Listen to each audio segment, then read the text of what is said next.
1 பேதுரு 5வது அதிகாரம் 8வது வசனம் 9வது வசனம். தெளிந்த புத்தி உள்ளவர்களாயிருங்கள், தெளிந்த புத்தி உள்ளவர்களாயிருங்கள், விழித்திருங்கள், விழித்திருங்கள். ஏனெனில் உங்கள் எதிராளியாகிய பிசாசானவன் கெர்ச்சிக்கிற சிங்கம் போல் எவனை விழுங்கலாமோ என்று வகை தேடி சுற்றித் திரிகிறான். விசுவாசத்தில் உறுதியாயிருந்து அவனுக்கு எதிர்த்து நில்லுங்கள். உலகத்தில் உள்ள உங்கள் சகோதரரிடத்திலே அப்படிப்பட்ட பாடுகள் நிறைவேறி வருகிறது என்று அறிந்திருக்கிறீர்களே. அல்லேலூயா. அப்போஸ்தலனாகிய பேதுரு சபை மக்களுக்கு எழுதுகிற காரியம், பிசாசுனுடைய பட்சத்தில் நிற்காதீங்க, பிசாசுக்கு எதிர்த்து நில்லுங்கள் என்று சொல்லுகிறார். இந்த வசனத்தை வைத்து நம்ம பார்க்கும் பொழுது நிறைய பேர் பிசாசுக்கு எதிர்த்து நிற்கல, பிசாசினுடைய பட்சத்திலேயோ அல்லது பிசாசை எதிர்க்காமலோ தங்கள் வாழ்க்கையில் இருக்கிறார்கள். ஆனால் தேவனுடைய பிள்ளைகளாகிய நாம் அவனை எதிர்த்து நிற்க வேண்டும், பிசாசை எதிர்த்து நிற்க வேண்டும். ஏன் பிசாசை எதிர்த்து நிற்கணும் அப்படி சொல்கிறாரு அப்படின்னா, அதில் சொல்லப்பட்டிருக்கிறது, அவன் நம்முடைய எதிராளி. அவன் யாரு? நம்முடைய எதிராளி. இங்கே சொல்கிறாரு, பிரதர், உங்கள் எதிராளியாகிய பிசாஸ். பக்கத்துங்களை பார்த்து சொல்லுங்களேன், உங்கள் எதிராளியாகிய பிசாசு. அப்படின்னா என்ன அர்த்தம்?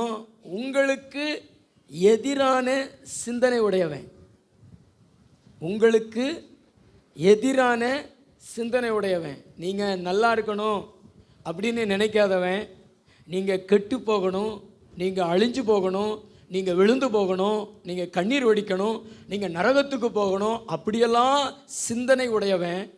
அந்த சிந்தனையை உங்கள் வாழ்க்கையில் செயல்படுத்த நினைக்கிறவன் அவன் தான் பிசாசு. அவனை குறித்து ஆண்டவர் சொல்கிறாரு, உங்கள் எதிராளியாகிய பிசாசு. அவனுக்கு நீங்கள் என்ன செய்யுங்க? எதிர்த்து நில்லுங்கள். கைகளை உயர்த்து அல்லேலூயா சொல்லுங்களேன். இன்னொரு அல்லேலூயா சொல்லுங்களேன். ஹல்லேலூயா. அவனுடைய செயல்களையுமே இங்கே குறிப்பிடுகிறாரு.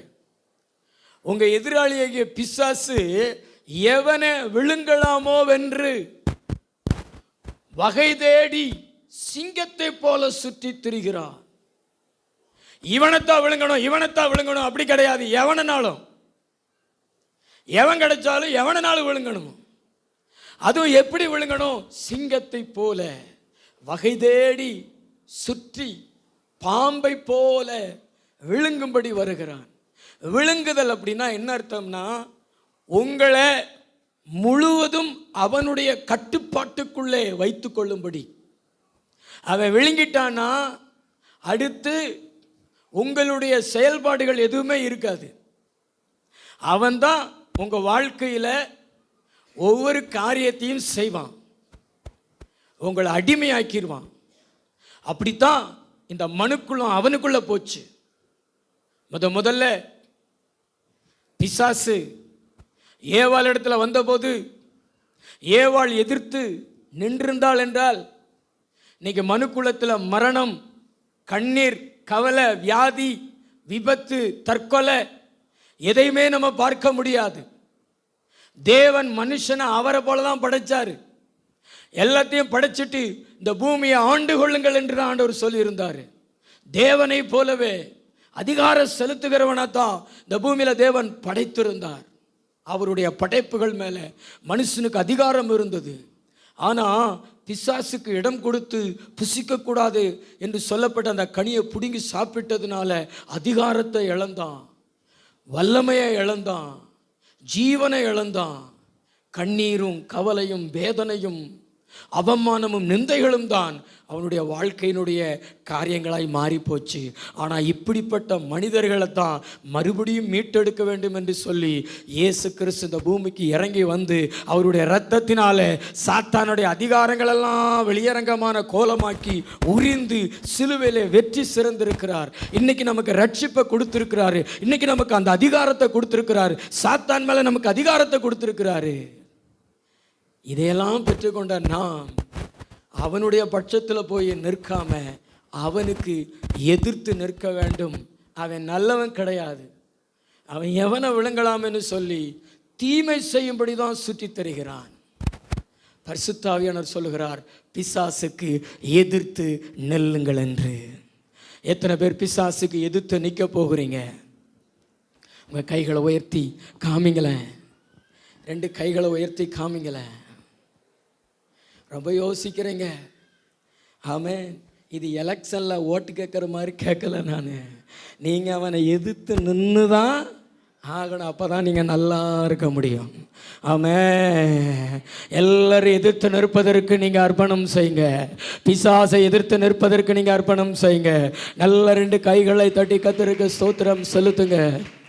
இவ்வளோதானே உங்கள் கை தட்டி, தலைக்கு மேலே கூட கை தட்டி, பிசாசை நாங்கள் எதிர்த்து நிற்போம், பிசாசை நாங்கள் எதிர்த்து நிற்போம். கைத்தட்டு கூட வர மாட்டேங்குது சவுண்டா.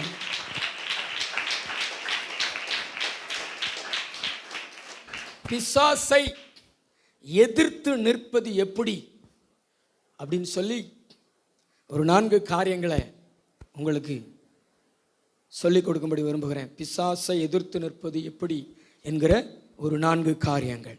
பிசாசை நம்ம எப்படியெல்லாம் எதிர்த்து நிற்கலாம்? எப்படியெல்லாம் எதிர்த்து நிற்கலாம்? எப்படியெல்லாம் எதிர்த்து நிற்கலாம்? சிஸ்டர்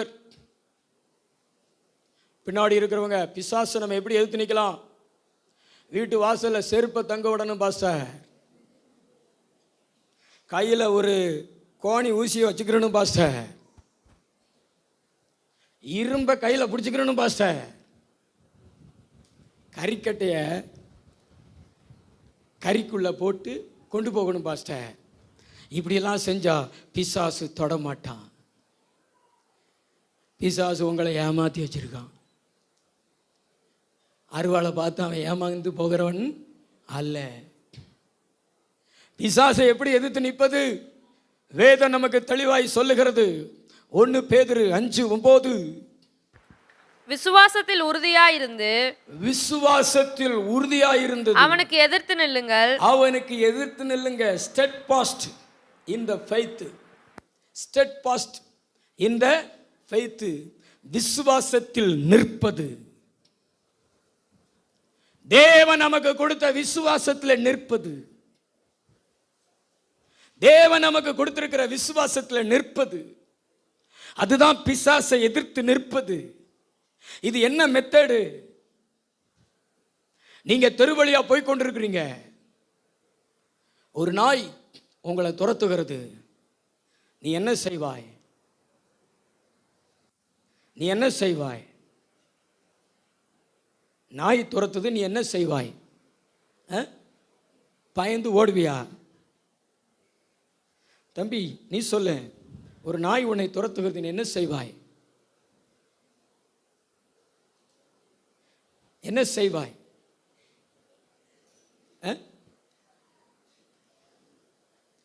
தெருவில் போகும்போது ஒரு நாய் உன்னை துரத்துது, நீ என்ன செய்வாய்? நீ ஓடு ஓடு. நீ ஓடுனா ஒரு குட்டி நாய் கூட உன் பின்னாடி என்ன செய்யும்? ஓடி வரும். ஒரு நாயை நம்ம எப்படி டீல் பண்ணுறோமோ அது மாதிரி தான் பிசாசை டீல் பண்ணணும். ஒரு தெருவில் நாய் உங்களை பார்த்து குலைக்கும் பொழுது நீங்கள் ஓடுனீங்கன்னா அது உங்களை துரத்தும். நீங்கள் அப்படியே ரிட்டன் ஆகி அதை விட பயங்கரமான ஒரு சவுண்டு கொடுக்கணும். அதை விட ஒரு பயங்கரமான சவுண்டு கொடுத்தீங்கன்னு வச்சுங்களேன், ஓடிடும். அதே மாதிரி தான் பிசாசை பார்த்து பயந்து ஓடக்கூடாது. இன்னைக்கு நிறைய பேர் பார்த்தீங்கன்னா பிசாசை பார்த்து பயந்து ஓடுறாங்க. பிசாசை எதிர்த்து நிற்கணும். ஆனால் நம்ம ஓட வேண்டியது எதுக்கு அப்படின்னா பாவத்துக்கு.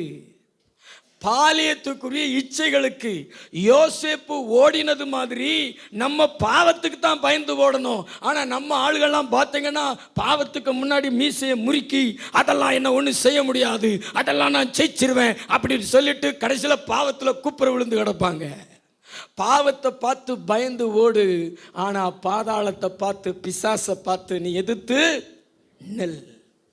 அவன் உன்னை விட்டு என்ன செஞ்சிருவான்? ஓடி போயிடுவான். பக்கத்துல பார்த்து சொல்லுங்களேன், பிசாசை எதிர்த்து நெல்லுங்க. பிசாசை எப்படி எதிர்த்து நிற்பீங்க? உங்களுக்கு தேவன் கொடுத்துருக்கிறார் பார்த்தீங்களா, ஃபைத்து, விசுவாசம். அதை வச்சு அப்படியே நெல்லுங்க. பிசாசு ஓடி போய் விடுவான். இந்த விசுவாசத்தில் நிற்கிறது எப்படி அப்படிங்கிறத நான் உங்களுக்கு சொல்லித்தரேன். 4 காரியங்கள். 1 வாசிங்களேன், ரூத்து 1:15 வாசிங்களேன். அப்பொழுது அவள் இதோ உன் சகோதரி தன் ஜனங்களிடத்திற்கும் தன் தேவர்களிடத்திற்கும் திரும்பி போய்விட்டாலே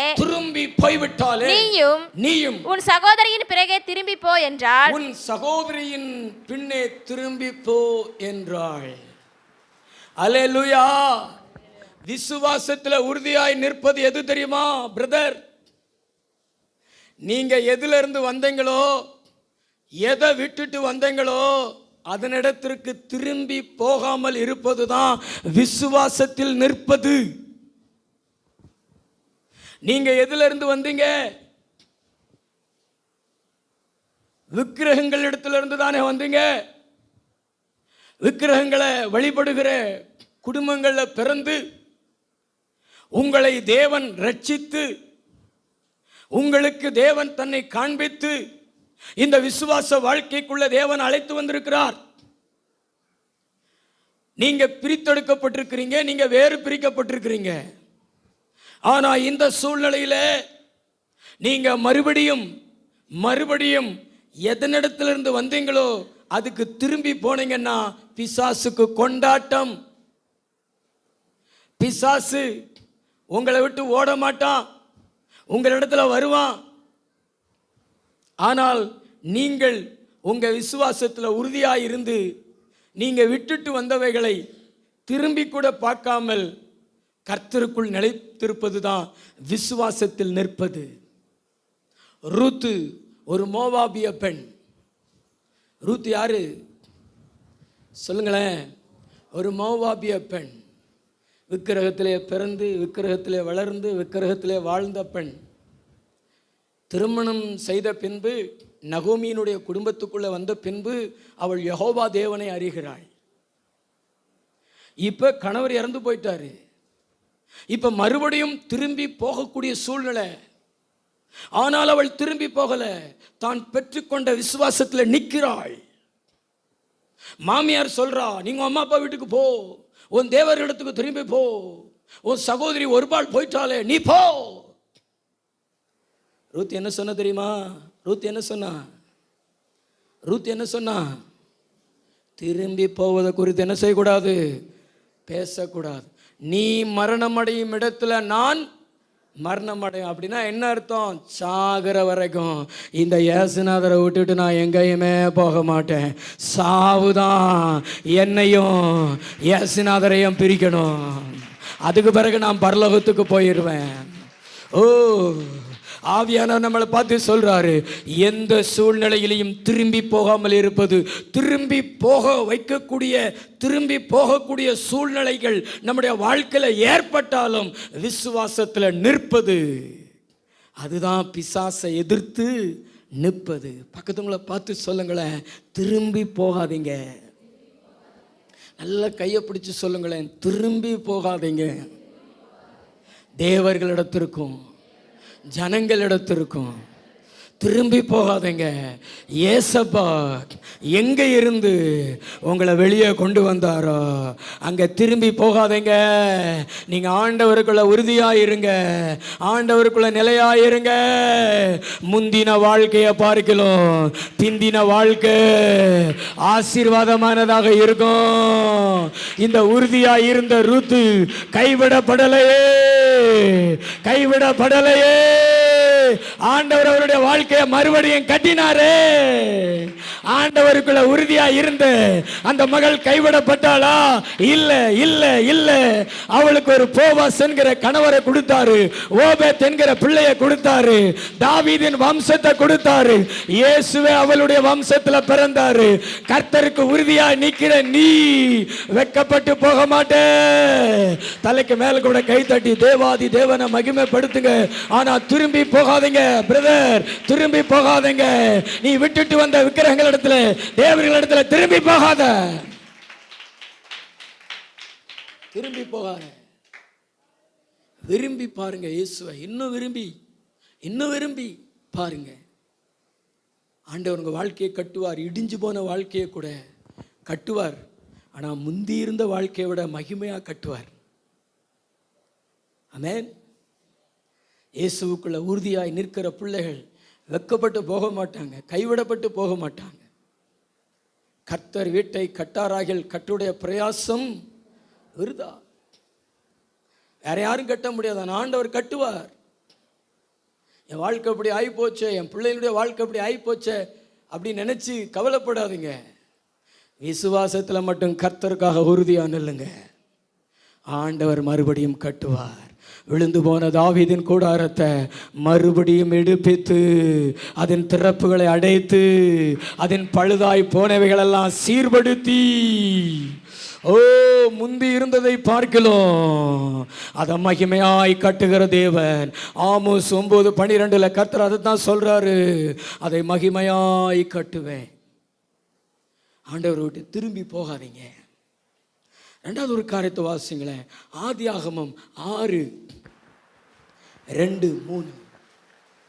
தேவகுமாரர் மனுஷகுமாரத்திகளை அதிக சௌந்தரியம் உள்ளவர்கள் என்று கண்டு, அதிக சௌந்தரியம் உள்ளவர்கள் என்று கண்டு அவர்களுக்குள்ளே தங்களுக்கு பெண்களை தெரிந்து கொண்டார்கள். அப்பொழுது கர்த்தர் என் ஆவி என்றைக்கும் மனுஷனோடு போராடுவதில்லை, அவன் மாம்சம் தானே, அவன் இருக்க போகிற. ஆதியாகமம் 6:9 வாசிங்களேன். நோவாவின் வம்ச வரலாறு. நோவா தன் காலத்தில் இருந்தவர்களுக்குள்ளே நீதிமானும் உத்தமனுமாய் இருந்தான். நோவா தேவனோடு சஞ்சரித்துக் கொண்டிருந்தான். விசுவாசத்தில் நிற்பது என்பது முதல்ல திரும்பி போகாமல் இருப்பது, இரண்டாவது மாறாமல் இருப்பது. எப்படி இருப்பது சொல்லுங்களேன் பிரதர், சொல்லுங்களேன். தேவ புத்திரர், சேத்தின் புத்திரர், தேவனுடைய பிள்ளைகள். நோவா காலத்தில் இருந்தவங்க யாரு? தேவ புத்திரர். சொல்லுங்களேன். தேவ புத்திரர்னா தேவனுடைய பிள்ளைகள். ஆனால் அவங்க இந்த கானானின் வம்சத்தில் வந்த பெண் பிள்ளைகளை பார்த்து, மற்ற ரட்சிக்கப்படாத பெண் பிள்ளைகளை பார்த்து அவங்க அழகுள்ளவர்கள் என்று கண்டு அவங்கள திருமணம் பண்ணி கொண்டு மனுஷனாகி போயிட்டாங்க. தேவனுடைய பிள்ளைகள் எப்படி ஆயிட்டாங்க? மனுஷனாயிட்டாங்க, மாறிட்டாங்க. அதனால தான் ஆயுசு நாட்கள் குறைஞ்சிருச்சு. ஆனால் நோவாவும் அவனுடைய மனைவி பிள்ளைகளும் மாறல, அதே நிலையில இருந்தாங்க. தேவனுடைய பிள்ளைகள் அப்படிங்கிற நிலையில இருந்தாங்க, தேவ புத்திரர்கள் அப்படிங்கிற நிலையில இருந்தாங்க. நோவா உத்தமனா இருந்தான், நீதிமானா இருந்தான், தேவனோடு சஞ்சரித்து கொண்டிருந்தான், மாறல. பக்கத்துல பார்த்து சொல்லுங்களேன், நீங்களும் மாறாம இருங்க. கையை பிடிச்சி சொல்லுங்களேன், நீங்களும் மாறாம இருங்க. நீங்க மாறாம தான் இருக்கிறீங்க. ஆனா இப்ப கொஞ்ச நாளா இந்த செல்போன் கையில் வரவும் மாறிட்டீங்கள. டிவியை பார்த்து பார்த்து மாறிட்டீங்கள, இந்த கண்களின் இச்சைகளுக்கு இடம் கொடுத்து மாறிட்டீங்கள, பெண்களுக்காக, இச்சைகளுக்காக, ஆசைகளுக்காக மாறிட்டீங்கள. பக்கத்துல பார்த்து சொல்லுங்களா, மாறிட்டீங்கள. முன்னாடி தேவனுடைய பிள்ளையா இருந்தீங்க, தேவனோடு சஞ்சரித்தீங்க, இப்போ செல்லோடு சஞ்சரிக்கீங்க. அப்படிதானே? செல்லு இல்லைன்னா டிவி, சீரியல், சினிமா, இதெல்லாம் கண்களின் இச்சை. இதுக்கெல்லாம் இடம் கொடுக்கக்கூடாது. நீங்கள் இந்த கண்களின் இச்சைகளுக்கு இடம் கொடுத்தீங்கன்னா கண்டிப்பாக உங்கள் சிந்தனையில் மாற்றம் உருவாகும். இந்த சினிமா, இந்த செல்போன், இதிலெல்லாம் பார்க்கக்கூடாதவைகளை நீங்கள் பார்க்காம தவிர்ப்பது நல்லது. இல்லைன்னா மாறிடுவீங்க. அது மாத்திரும். அதுக்கு கொஞ்சம் வலிமை இருக்குது, இச்சைகளுக்கு வலிமை இருக்குது. தேவ புத்திரர்களையே மாம்சமாக மாற்றிருச்ச. நம்ம மாறாமல் இருக்கணும். அப்போ தான் நம்ம பிசாசுக்கு எதிர்த்து நிற்கிறோம். பக்கத்தில் பார்த்து சொல்லுங்களேன், நம்ம மாறாமல் இருக்கணும், மாறாமல் இருக்கணும், மாறாமல் இருக்கணும். அப்போ தான் பிசாசுக்கு எதிர்த்து நிற்கிறோம். பிசாசு ஓடி போயிடுவான். நம்மளை விழுங்க முடியாத அவனுக்கு எதிர்த்து நின்னா நம்மளை விழுங்க முடியாத அவன் பட்சத்தில் நின்னா தான் நம்மளை விழுங்கிடுவான். அவனை எதிர்த்து நின்னோம்னா அவன் நம்மளை விழுங்க முடியாது. பக்கத்துல பார்த்து சொல்லுங்களேன், அவனை எதிர்த்து நின்னோம்னா அவன் நம்மளை விழுங்க முடியாது. ஆனா அவன் பட்சத்தில் நின்னோம்னா அவன் நம்மளை விழுங்கிடுவானே. அதனால தான் கர்த்தர் சொல்றாரு, தெளிந்த புத்தியுள்ளவர்களாக இருங்க, விழித்திருங்க. உங்கள் எதிராளியாகிய பிசாசு எவனை விழுங்கலாமோ என்று கெச்சு தலைகிற சிங்கத்தை போல வகதேடி சுற்றி திரிகிறான். விசுவாசத்தில் உறுதியாக இருந்து அவனை எதிர்த்து நில்லுங்க. மாறாதீங்க. சொல்லுங்களேன், மாறாதீங்க. காசு வந்த உடனே மாறாதீங்க. குழந்தை பிறந்த உடனே மாறாதீங்க. உங்கள் விசுவாசம் மாறக்கூடாது. யாரையும் பார்த்த உடனே உங்கள் விசுவாசம் என்ன செய்யக்கூடாது? மாறக்கூடாது. அதே விசுவாசத்தில் இருந்தீங்கன்னா நிச்சயமாக நீங்கள் ஆசீர்வதிக்கப்படுவீங்க. இன்னொரு காரியத்தை வாசிங்க, எபிரேயர் 10:38. விசுவாசத்தினாலே நீதிமான் பிழைப்பான். விசுவாசத்தினாலே நீதிமான் பிழைப்பான். பின்வாங்கி போவானானால் அவன் மேல் என் ஆத்துமா பிரியமா இராது என்கிறார். ஆத்துமா பிரியமா இராது. பின்வாங்கி போகுதல். சத்தமா சொல்லுங்களேன், பின்வாங்கி போகுதல். அதுதான் விசுவாசத்திலே நிற்காதது. நல்லா இன்னொரு சத்தமா சொல்லுங்களேன், பின்வாங்கி போகுதல். பக்கத்துல பார்த்து சொல்லுங்களேன், பின்வாங்கி போகுதல். பின்வாங்கி போகுதல்னா என்ன அர்த்தம் தெரியுமா? கொஞ்சம் கொஞ்சமாக ஆண்டவரை விட்டு விலகுகிறது.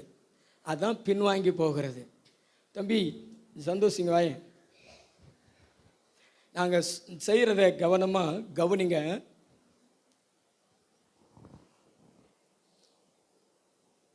ஒரு விசுவாசி, நான் தேவன், சபை ஆராதனை, ஜெபம், வேத வாசிப்பு, ஆண்டவரோடு நடக்கிற இந்த எல்லா காரியமும் என்னிடத்துல இருக்கிறது. இப்போ என்னோடு கூட தான் வாரான். ஆரம்பத்தில் என்னோடு கூட தான்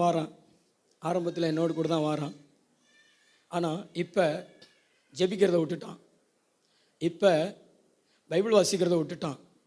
இப்போ ஞாயிற்றுக்கிழமை விட்டுட்டான். இப்போ ஒன்று மட்டும்தான் தொடிக்கிட்டு இருக்கு. எனக்கும் அவனுக்கும் எவ்வளவு தூரம் பாருங்களேன். அப்போ இந்த கேப்பில் சாத்தான் விழுங்கிறதுக்கு வாய்ப்பு இருக்குதா? அதனால தான் ஆண்டவர் சொல்கிறாரு, பின்வாங்காமல் கூடையா வா. பின்வாங்காமல் ஆராதனையா, உபவாச ஜெபமா, முழுவதும் ஜெபமா, பைபிள் வாசிக்கிறதா, ஜெபம் பண்ணுறதா, சுவிசேஷம் அறிவிக்கிறதா, எல்லாம் பாருங்களேன். இந்த கேப்பில் பிசாசு வரவே முடியாது. பின்வாங்கலை. ரெண்டு பேரும் ஒரு சமமாக தேவனோடு கூட நம்ம நடக்கிறவங்களா, தேவனோடவே இருக்கிறவங்களா இருக்கணும். ஒரு நாளும் நம்ம ஒரு ஸ்டெப்பு கூட என்ன வச்சிடக்கூடாது? பின் வச்சிடக்கூடாது. நான் சொன்னது புரிஞ்சுதா? எத்தனை பேருக்கு புரிஞ்சது? உட்காந்து கைத்தட்டி ஆண்டவருக்கு ஒரு நன்றி சொல்லுங்கள். நீங்கள் பின்வாங்கினீங்கன்னா பிரதர், உங்கள் ஆத்மா மேலே தேவன் பிரியமாக இருக்க மாட்டார். உங்கள் ஆத்மா மேலே தேவன் எப்படி இருக்க மாட்டார்? பிரியமாக இருக்க மாட்டார். தேவன் பிரியமாக இல்லைன்னா சாத்தான் உங்கள் மேலே பிரியமாக மாறிடுவான், உங்களை அழிக்கிறதுக்கு, உங்களை கொல்றதுக்கு. தேவனுடைய பிரியத்தை இழந்து போயிடக்கூடாது சகோதரர்களே. பின்னாடி இருக்கிற சகோதரர்களே, தேவனுடைய பிரியத்தை இழந்து போயிடக்கூடாது. தேவனுடைய பிரியத்தை ஒரு மனுஷன் இழக்கிறான்னா தேவனுடைய ஆசீர்வாதம் அவனை விட்டு போயிடும். ஒரு நாள் ஆண்டவர் ஜெபத்தை குறித்து என்னிடத்துல 3 காரியம் பேசினாரு. ஜெபத்தை குறித்து, ஜெபம் தேவனுடைய சித்தம்னு சொன்னாரு, ஜெபம் தேவனுடைய விருப்பம்னு சொன்னாரு, ஜெபம் தேவனுடைய பிரியம்னு சொன்னார். அதுக்கு பிறகுதான் எனக்கே புரிந்தது, ஓ, நாம் ஜெபம் பண்ணும் பொழுது தேவ சித்தம் செய்கிறோம். நாம் ஜெபம் பண்ணும் பொழுது தேவனுக்கு பிரியமாய் மாறுகிறோம். நாம் ஜெபம் பண்ணும் பொழுது தேவன் நம்மளை விரும்புகிறாரே. தேவன் நம்மளை விரும்புகிற நேரமே நாம் ஜெபிக்கிற நேரம், நம்ம ஆராதிக்கிற நேரம். ஹல்லேலூயா. அதனால தான் நம்ம பின்வாங்கக்கூடாது, நம்ம தேவனிடத்தில் ஜெபிக்கணும். தானியேல் ஜெபத்திற்கு பதிலை பெற்றுக்கொள்ளும் பொழுது தேவதூதனாலே சொல்லப்பட்ட ஒரு வார்த்தை, மிகவும் பிரியமான தானியேலே அப்படின்னு தேவதூதன் சொன்னார். நீங்கள் ஜெபிச்சீங்கன்னா நீங்கள் தேவனுக்கு பிரியம். பக்கத்தில் பார்த்து சொல்லுங்களேன், நீ ஜெபிச்சேன்னா தேவனுக்கு பிரியம். முழு ஜெபத்துக்கு வந்து ஜெபிச்சீங்கன்னா அது தேவனுடைய சித்தம். தேவனுடைய சித்தத்தை நிறைவேற்றுங்க, தேவன் உங்களுடைய சித்தத்தை நிறைவேற்றுவார். ஜெபிக்கிறது தேவனுக்கு விருப்பம். தேவனை விட்டு பின்வாங்கிறாதீங்க. இன்னைக்கு வந்திருக்கிறீங்கள, இது தேவனுக்கு பிரியம், இது தேவனுடைய விருப்பம், இது தேவனுடைய சித்தம். கடவுள் பாருங்களேன், இன்னைக்கு ஆராதனைக்கு வந்துட்டு போயிருக்கிற உங்களோடு கூட உங்களுடைய ஆசீர்வாதத்தை நீங்கள் இழுத்து கொண்டு போவீங்க. ஒரு என்ஜின் பெட்டி எப்படி ரயில் பெட்டிகளையும் பயணிகளையும் இழுத்து கொண்டு போகுமோ, அதே மாதிரி இந்த ஆராதனை முடிஞ்சு போகும் பொழுது தேவனுடைய நன்மைகளையும், தேவனுடைய கிருபைகளையும், தேவனுடைய ஜீவனையும், தேவனுடைய பாதுகாப்பையும், தேவனுடைய ஆசீர்வாதத்தையும் நீங்கள் இழுத்து கொண்டு போவீங்க. கர்த்தர் தூதர்கள் மூலமாக கொண்டு வருவார். இந்த வாரத்தில் நீங்கள் ஜீவனை ருசிப்பீங்க, இந்த வாரத்தில் தேவனுடைய நன்மை ருசிப்பீங்க. நல்ல கைத்தட்டி ஆண்டவரை மகிமைப்படுத்துவோமா? ஹல்லேலூயா. பின்வாங்காதீங்க. 4வது ஒரு காரியத்தை சொல்றேன். யோபு 1:3. அவனுக்கு 7000 ஆடுகளும். யோபு 2:3. அப்பொழுது கர்த்தர் சாத்தானை நோக்கி, நீ என் தாசனாகிய யோபின் மேல் கவனம் வைத்தாயோ, உத்தமனும் சன்மார்க்கனும் தேவனுக்கு பயந்து பொல்லாப்புக்கு விலகுகிறவனுமாகிய மனுஷனாகிய அவனைப் போல பூமியில் ஒருவனும் இல்லை, முகாந்தரம் இல்லாமல் அவனை நிர்மூலமாக்கும்படிக்கு நீ என்னை ஏவின போதிலும் அவன் இன்னும் தன் உத்தமத்திலே உறுதியாய் நிற்கிறார். சிஸ்டர், பிரதர், நீங்க உங்க வீட்டுக்கு போடுகிற காவல், நீங்க நிற்கிற உத்தமம். யோபுனுடைய வீட்டுக்குள்ள யோபுனுடைய சரீரத்தை பிசாசு தொட முடியல, யோபுனுடைய மனைவியை பிசாசு தொட முடியல, யோபுனுடைய பிள்ளைகளை பிசாசு தொட முடியல, யோபினுடைய ஆடு மாடுகள் வேலைக்கார யாரையும் தொட முடியல. கர்த்தர் வேலி போட்டு வச்சிருந்தாரு. அந்த வேலி என்ன வேலினா, யோபு தன்னுடைய உத்தமத்தில் உறுதியாய் நின்றான். நீங்க உத்தமத்தில் உறுதியாய் நிற்கிறீங்கன்னா நீங்க உங்க வீட்டுக்கு உங்களுக்குரியவைகளுக்கு காம்பவுண்டு அமைக்கிறீங்க. பிசாசு உள்ள வரவே முடியாது. அதனாலதான் முதல்ல உன் உத்தமத்தை காலி பண்ணணும். பிரதர், உங்களை தூக்கணும்னா, உங்க பிள்ளைகளை தூக்கணும்னா, உங்க ஆடு மாடுகளை தூக்கணும்னா முதல்ல உங்க உத்தமத்தை தூக்கணும். அது பிசாசின் தந்திரம். உத்தமம் என்பது என்ன தெரியுமா? தேவனை நம்ம குறை சொல்லாம, தேவனை குறித்து நம்ம வாழ்க்கையில் இழப்புகளை சந்தித்தாலும் நன்மைகளை பெற்றுக்கொண்டாலும் இயேசு நல்லவர், இயேசு வல்லவர், இயேசு உயர்ந்தவர்னு சொல்லிட்டு அவரை குறித்து நல்ல எண்ணத்தை நம்முடைய சிந்தனையில் வைத்து அவரை முறுமுறுக்காம குறை பேசாமல் இருக்கிறேன் பார்த்தீங்களா, அதுக்கு பேர் தான் உத்தமம். இன்னைக்கு எத்தனை பேரை குறை பேச வச்சிடறான். யோபுவை குறித்து வேதம் சொல்லுகிறது, அவனுடைய ஆஸ்திகளெல்லாம் போயிடுச்சுன்னு காதில் வந்து கேட்குறான். அடுத்து பார்த்தீங்கன்னா 10 பிள்ளைகளும் போயிடுச்சுன்னு காதில் கேட்குறான். நீங்களா இருந்தால் என்ன செய்வீங்க? பக்கத்துல பார்த்து கேளுங்களேன், நீங்களா இருந்தால் என்ன செய்வீங்க? பிரதர், நீங்களா இருந்தால் என்ன செய்வீங்க? ஒரு பேப்பரில் கட்டுரை எழுதுவீங்க. எப்படி எழுதுவீங்க? நானும் வாரம் வாரம் கோயிலுக்கு போனேன், தசம பாகம் கொடுத்தேன், காணிக்க கொடுத்தேன், இந்த ஆண்டவர் என்னை மறந்துட்டார், என்னை கைவிட்டுட்டார்னு. ஆனால் யோபு சொன்னார், என் தாயின் கற்பத்திலிருந்து நான் நிர்வாணியா வந்த நிர்வாணியா போவேன். கர்த்தர் கொடுத்தார், கர்த்தர் எடுத்தார், கர்த்தருடைய பரிசுத்த நாமத்துக்கு ஸ்தோத்திரம். கர்த்தர் கொடுத்தார், கர்த்தர் எடுத்தார், கர்த்தருடைய பரிசுத்த நாமத்துக்கு ஸ்தோத்திரம். அதாவது நம்ம எல்லாம் பார்த்தீங்கன்னா கொடுக்கறத தேவனிடத்தில் வாங்கிக்கிறோம், எடுக்கிறாரு அதை நம்ம விரும்ப மாட்டேங்கிறோம். ஏன் அப்படின்னா மறுபடியும் எனக்கு கொடுப்பார் அப்படிங்கிற விசுவாசம் நமக்குள்ள இல்லை. இதெல்லாம் தேவனுடைய விளையாட்டுகளுங்க. நம்மளை சோதித்து பார்ப்பார், நம்ம உத்தமத்தில் நிற்கிறோமா அல்லது விசுவாசத்தில் நிற்காம போயிடுறோமா அப்படி சொல்லி தான் தேவன் கொடுப்பாரு. கொடுத்து சோதித்து பார்ப்பாரு. அடுத்து பார்த்தீங்கன்னா கொடுத்ததை எடுக்கிறதுக்கு அனுமதிப்பார். ஆனால் நம்ம வாழ்க்கையில் என்ன அடித்தாலுமே, புயல் அடித்தாலும் குளிர் அடித்தாலும் வெயில் அடித்தாலும் இந்த பாறையை போல் மாறாமல் நம்ம உறுதியாக நிற்கிறோம்னா கர்த்தர் நம்ம இழந்து போனதை 2 மடங்கு திரும்ப தருவார். நம்முடைய முன்னிலைமையை பார்க்கலாம், பின்னிலைமையில் அதிகமான ஆசீர்வாதங்களை தருவார். ஏன்? கொடுக்க தெரிஞ்ச ஆண்டவருக்கு எடுக்க தெரிஞ்சது, இந்த எடுக்க தெரிஞ்ச ஆண்டவருக்கு கொடுக்க தெரியாதா? பக்கத்தில் உள்ள பார்த்துக்கலுங்களேன், கொடுக்க தெரிஞ்ச ஆண்டவருக்கு எடுக்க தெரிந்தது, இந்த எடுக்க தெரிஞ்ச ஆண்டவருக்கு கொடுக்க தெரியாதா? எடுத்த உடனே போதும் முறுமுறுக்கிறது. நீ எப்பயும் போலவும் உத்தமத்தில் உறுதியாயிரு, தேவனை பற்றி குறை பேசாதீங்க. பக்கத்தில் உள்ள பார்த்து சொல்லுங்களேன், தேவனை பற்றி குறை பேசாதீங்க, குற்றம் சொல்லாதீங்க, தேவனை மகிமைப்படுத்துங்க. எல்லா சூழ்நிலைகளையும் தேவனை மகிமைப்படுத்துங்க. எல்லா சூழ்நிலைகளையும் தேவனை மகிமைப்படுத்துங்க. நல்ல கைத்தட்டி, தலைக்கு மேலே கைத்தட்டி கூட கர்த்தருக்கு ஸ்தோத்திரம் செலுத்துவோம். எல்லா சூழ்நிலைகளிலையும் வாலிபர்கள் எல்லா சூழ்நிலைகளையும் தேவனை மகிமைப்படுத்துங்க. அப்படி பழக்கப்படுத்தி கொள்ளுங்க. ஆண்டவர் உங்களை பரிசோதித்து பார்ப்பார். உங்களை பரிசோதித்து பார்ப்பார். தங்கமா அப்படின்னு டெஸ்ட் பண்ணுறாங்கல்ல, ஏன்னா கலர் எப்படி இருக்குது? எல்லோ கலரில் இருக்குது. கவரிங்க எப்படி தான் இருக்குது? எல்லோ கலரில் இருக்குது. அப்போ உண்மையான தங்கம்னு அதை பரிசோதித்து பார்க்க உரசுறாங்க. அடுத்து பார்த்தீங்கன்னா தீக்குள்ளே போடுறாங்க. அது உருகும் பொழுது அவங்க கண்டுபிடிச்சிடுறாங்க இது என்னது? தங்கம்னு. அதே மாதிரி நம்ம எல்லாம் உண்மையான உத்தமர்கள் என்பதை தேவன் பார்ப்பார்.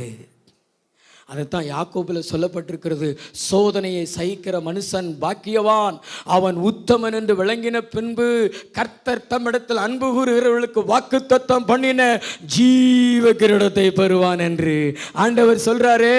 நாம் உத்தமத்தில் நிற்க வேண்டும், நாம் உத்தமத்தில் நிற்க வேண்டும். ஏசப்பா, நாங்கள் உண்மையிலேயே தங்க நாமன்னு அவருக்கு முன்னாடி நம்மளை காமிக்கணும்.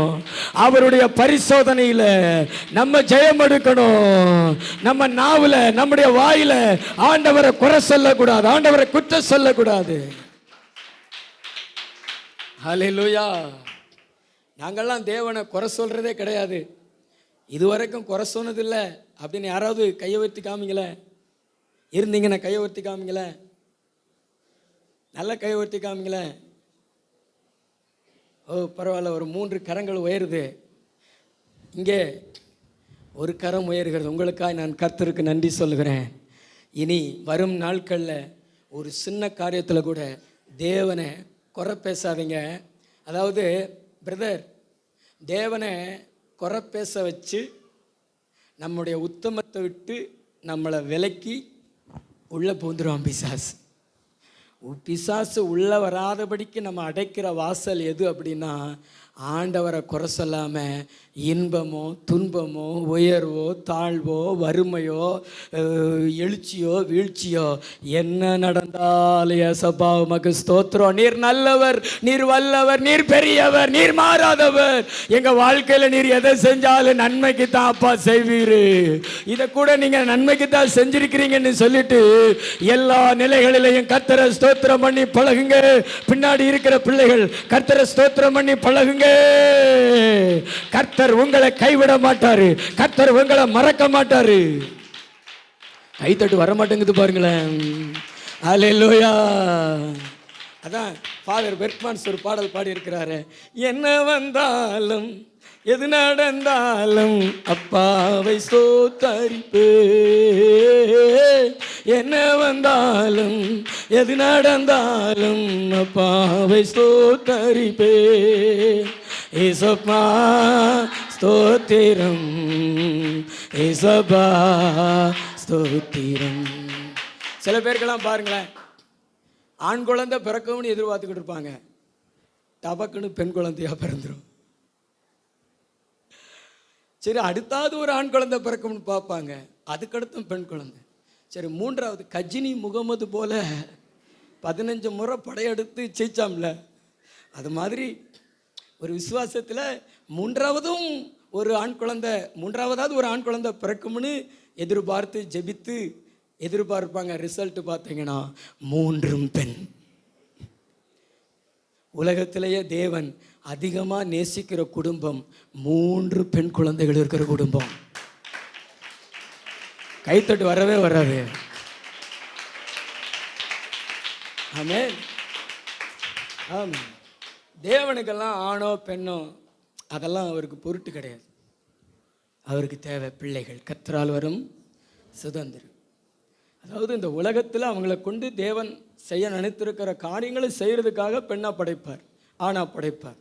அதுக்காக ஆண் குழந்தை பிறந்தவங்களாம் கிருபை பெற்றவங்க, பெண் குழந்தை பிறந்தவங்களாம் கிருபை இழந்தவங்களா? இல்லை இல்லை. நான் சொல்லுவேன், ஆண் குழந்தையை பெற்றெடுத்தவர்களை விட பெண் குழந்தையை பெற்றெடுத்தவர்கள் அதிகமான கிருபைகளை பெற்றவர்கள். நீங்கள் கேட்குறது எனக்கு புரியுது. பாஸ்டர் அப்படி சொன்னீங்கன்னா ஒரு 10 பவுன் எங்களுக்கு கொடுங்க அப்படின்னு. ஏசுநாதர் தருவார், எழுதி வச்சுக்கோங்க. ஆமென். கர்த்தர் நல்லவர் அல்லவோ. எத்தனையோ விசுவாச பிள்ளைகளை நகை இல்லாமலே திருமணம் செய்து கொண்டு போக கிருபை செய்திருக்கிறார். தேவன் செய்வார். ஆமென். அதனால் முறுமுறுக்கக்கூடாது. குழந்தை தாமதமாகுதுனாலும் முறுமுறுக்கக்கூடாது. ஆலயத்துக்கு வரல அப்படிலாம் சொல்லக்கூடாது. நம்ம ஆண்டவர் யோபுவின் தேவன், ஆபிரகாமின் தேவன். 100 வயசு தாத்தா 90 வயசு பாட்டிக்கு ஒரு ஈசாக்க கொடுத்தாரே தெய்வம், அது மாதிரி கொடுப்பதற்கு வல்லவராக இருக்கிறார். ஆனால் அந்த உலக மக்கள் பார்த்திங்கன்னா, ஒரு வருஷம் குழந்தை பிறக்கலை, திருமணம் முடிஞ்சு 1 வருஷம் ஆயிடுச்சு, குழந்தை பிறக்கலைன்னா வேர் இஸ் பேபி? அவங்க கேட்குற கேள்வி, குழந்தை இன்னும் இல்லை, பிறக்கலையா? அந்த குழந்தை தாமதிக்குது அப்படின்னா அந்த சகோதரிகளை இவங்க வார்த்தையினாலேயே கண்ணீர் வடிக்க வச்சுருவாங்க. அப்படிப்பட்ட வார்த்தைகளெல்லாம் நம்ம கேட்கக்கூடாது. அது நம்ம கையிலையா இருக்குது? பக்கத்தில் இருக்கிறவங்கள பார்த்து கேளுங்களேன், அது நம்ம கையிலையா இருக்குது? பீரோவை நம்ம கொடுத்துடலாம், கட்டில் நம்ம கொடுத்துடலாம், ஒரு பேபியை எப்படி கொடுக்க முடியும்? அது பரலோகத்தில் இருந்துல வரலாம் அந்த பேபி. ஆனால் அந்த குழந்தை இல்லாததை சுட்டி சுட்டி காமிக்கிறது, இல்லைன்னா கேட்டுக்கிட்டு அதை பற்றி கேட்கக்கூடாது. அவங்களா சொல்லும்போது அப்படியா ஸ்தோத்திரம் அப்படி சொல்லணும். நான்லாம் அப்படி கேட்கவே மாட்டேன். என் வாழ்க்கையில் யாரையும் அப்படி வேதனைப்படுத்தவே மாட்டேன். அவங்களுக்காக ஜெபிப்பேன், ஏசப்பா இவங்களை ஆசீர்வாதிங்க. பிள்ளைன்னு கூட சொல்ல மாட்டேன், சுதந்திரத்தை கட்டளையிடுங்க ஆண்டவரே, ஆசீர்வாதத்தை கட்டளையிடுங்கப்பா அப்படி சொல்லி ஜெபம் பண்ணுவேன். ஆமென். கர்த்தர் நல்லவர். எந்த சூழ்நிலையிலையும் உத்தமத்தில் எப்படி இருக்கணும்? பக்கத்துல பார்த்து, பிள்ளை பிறந்த உடனே பிள்ளைய கடவுளாக்கிடக்கூடாது. நிறைய பேருக்கு பிள்ளை தான் கடவுள், அப்படித்தானே? ஹலோ, பிள்ளை உங்க பிள்ளை கிடையாது. பிள்ளை யாருடைய பிள்ளை? சொல்லுங்க, சத்தமா சொல்லுங்க. உங்க பிள்ளையா? பிள்ளை யாருடைய பிள்ளை? சத்தமா சொல்லுங்க. தேவனுடைய பிள்ளைன்னா எதுக்கு சண்டே கிளாஸுக்கு அனுப்ப மாட்டேங்கிறீங்க? தேவனுடைய பிள்ளைன்னா எதுக்கு வாலிபர் கூட்டத்துக்கு அனுப்ப மாட்டேங்கிறீங்க? நேற்று ஆண்டவர் என்கிட்ட ஒரு காரியம் சொன்னாருங்க. அண்ணாளுக்கு மொத்தம் 6 பிள்ளைகள். அதில் சாமுவேல் ஃபஸ்ட்டு பிள்ளை, அடுத்து பெண் குழந்தைகள் ஆண் குழந்தைகள் பிறந்தாங்க, 5 குழந்தைங்க. இதில் சாமுவேலுக்கு அடுத்த பிள்ளைகள் அவங்களுடைய பேர், அவங்களுடைய சரித்திரம் வேதாகமத்தில் பார்க்க முடிகிறதா? பார்க்க முடியலை. ஆனால் சாமுவேலை மாத்திரம் தான் முதல் பேர்சபா மட்டும் கர்த்தர் பிரபலப்படுத்தினார். இன்னைக்கு இருக்கக்கூடிய பெரிய பெரிய ஃபேமஸான ஊழியக்காரங்க மாதிரி கர்த்தர் பயங்கரமாக பயன்படுத்தினார். ஏன் தெரியுமா? அந்த 5 பிள்ளைகளும் தாயின் இருதயம் என்னும் சிறைக்குள்ளே அடைப்பட்டு கிடந்தாங்க. ஆனால் இந்த ஒரு பிள்ளை மாத்திரம் அன்னாள் தாய் அவளுடைய இருதயம் என்கிற அந்த சிறையிலிருந்து அவள் விடுவித்து விட்டாள். இன்னைக்கு நிறைய தாய்மார்கள், நிறைய தகப்பன்மார்கள் தங்களுடைய பிள்ளைகளை தங்களுடைய அன்பு என்கிற இருதயமாகி அந்த சிறைக்குள்ளே அடைத்து வைத்து விடுகிறார்கள். மற்றதுல எல்லாம் வெளியே விட்டுறாங்க, பள்ளிக்கூடத்துக்கு விட்டுறாங்க, ஃபங்க்ஷன் வீட்டுக்கு விட்டுறாங்க. ஆனால் சர்ச்சுக்கா போகக்கூடாது, விடமாட்டேன் அப்படி சொல்லிட்டு அவங்க தங்களுடைய இருதயம் என்கிற சிறைச்சாலைக்குள்ளே அடைத்து வைத்து விடுகிறார்கள். அதனால தான் உங்கள் பிள்ளைகள் மேலே ஆசீர்வாதம் இல்லை. ஆவியானவர் உங்களை பார்த்து சொல்றாரு, உங்களுடைய பிள்ளைகளை நீங்க விடுதலையாக்குங்க. உங்களுடைய இருதயம் என்கிற சிறையிலிருந்து விடுதலையாக்குங்க. நேர கர்த்தரிடத்துல போ, ஜெபம் பண்ண போ, ஆராதனைக்கு போ, முழுரவு ஜெபத்துக்கு போ, உபவாச ஜெபத்துக்கு போன்னு சொல்லி அன்னாள் 1 வயசா இருக்கும் பொழுது சாமுவேலை கொண்டு வந்து விட்டா. வருஷத்துக்கு 1 முறை தான் வந்து பாப்பா. ஆனா அந்த பிள்ளைகள் எல்லாம் தாய் மடியிலே பிறந்து, தாய் மடியிலே வளர்ந்து, தாயோட படுத்து உறங்கி வாழ்ந்தது. அதுக ஃபேமஸ் ஆகல, அதுக பேம்பர்ஸ் ஆகி போச்சு. ஆனா சாமுவேல் மாத்திரம் தான் முதல் பெயர் சபா மட்டும் கர்த்தருடைய தீர்க்கதரிசி தான் ஆண்டவர் நிரூபிச்சாரே. நல்ல கையை தட்டி ஆண்டவரை மகிமைப்படுத்துங்களேன். நல்ல கை தட்டி ஆண்டவரை மகிமைப்படுத்துங்க. உன் இருதயம் என்கிற சிறையிலிருந்து உன் பிள்ளைய வெளியே விட. நிறைய பாட்டிமார்கள் கூட விடுறது கிடையாது. சர்ச்சுக்கு வந்த பின்பு கூட பிள்ளைகளை மடியில வச்சு காவல்ல போட்டுறாங்க, சிறையில போட்டுறாங்க. அன்பு என்கிற சிறையில, இருதயம் என்கிற சிறையில அப்படி போட்டீங்கன்னா உங்க பிள்ளைகள் பிரபலமாகாது. உங்க பிள்ளைகளை தேவன் பயன்படுத்த முடியாது. நீ மத்த காரியத்துல சிறைப்பிடிச்சு வச்சுக்கலாம், பாவத்துக்குள்ள போகாதபடி, ஒழுக்கக்கடை நடந்து விடாதபடி. ஆனா ஆண்டவருடைய ஆலயத்திற்கு என்னைக்கும் நீங்க அடைச்சு வைக்காதீங்க, போன்னு அனுப்பி விட்டுருங்க. நீங்கள் கூட வந்து ஆண்டவருடைய பாதத்துல அன்னாள் சாமுவேலை போட்டது மாதிரி போட்டுட்டு போங்க. வருஷம் 1 முறை வந்து பார்த்தா அந்த 1 வயசு குழந்தைக்கு எப்படி இருக்கும்? பக்கத்துல பார்த்து, நீங்களாம் தாய்ப்பாசம் உடையவர்கள் தானே. வருஷத்துக்கு 1 முறை, அதுவும் 1 வயசு குழந்தைய ஆலயத்தில் போட்டுட்டு போனா எப்படி இருக்கும்? அந்த குழந்தைக்கு தாயும் தகப்பனும் தேவன்க.